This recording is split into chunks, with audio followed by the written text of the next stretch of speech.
Des statues qui font des bébés. Alors dit comme ça, cela peut faire sourire. Et pourtant, des dizaines de femmes le jurent. Elles seraient tombées enceintes après avoir touché 2 statues africaines de la fertilité. Nous sommes en 1994. Une société américaine importe 2 magnifiques statues d'ébène de Côte d'Ivoire. Cela pour les exposer dans le hall d'entrée. La suite est à peine croyable. Ces statues africaines seraient dotées d'un fabuleux pouvoir. Elles assureraient la fertilité à toutes les femmes qui les toucheraient.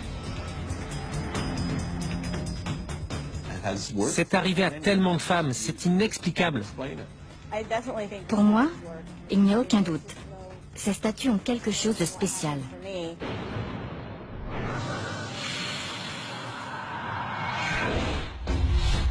Orlando, dans le sud des États-Unis. En 1994, Edward Meyer, le conservateur d'un musée, fait l'acquisition de 2 statues anciennes qui représentent un homme et une femme.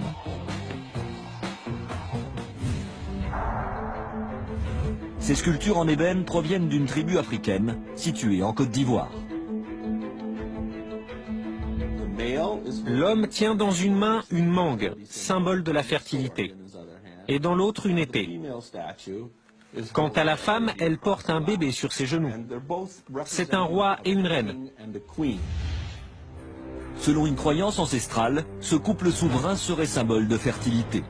Plus étonnant encore, la légende dit que si une femme passe entre les 2 statues et les touche, elle tombera enceinte rapidement. On les a d'abord mises dans nos bureaux, parce qu'il n'y avait pas de place au musée. Et en 13 mois, 13 femmes sont tombées enceintes après avoir touché les statues. Alors qu'elles ne cherchent pas à avoir d'enfants, de nombreuses collaboratrices de la société seraient tombées enceintes après avoir touché les statues. À l'époque, je prenais un moyen de contraception. Cela a été une grande surprise que de tomber enceinte, mais une merveilleuse surprise. L'histoire se répand comme une traînée de poudre.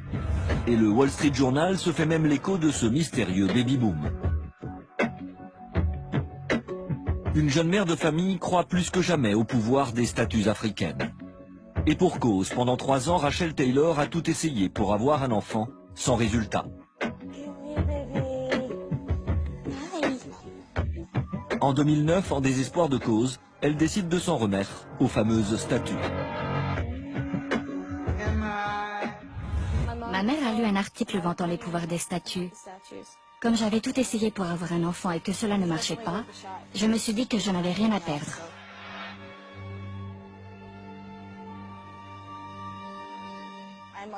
J'ai dû toucher les statues pendant 20 minutes. Et peu de temps après, ce petit bout de chaux est arrivé. Comme pour des milliers de femmes avant elle, le miracle des statues de la fertilité semblerait s'être produit. Je suis convaincue que ces statues m'ont aidée. Je ne vois pas d'autre explication. Le prétendu pouvoir des statues de la fertilité fascine, à tel point qu'Edward Meyer décide de les rendre accessibles au grand public.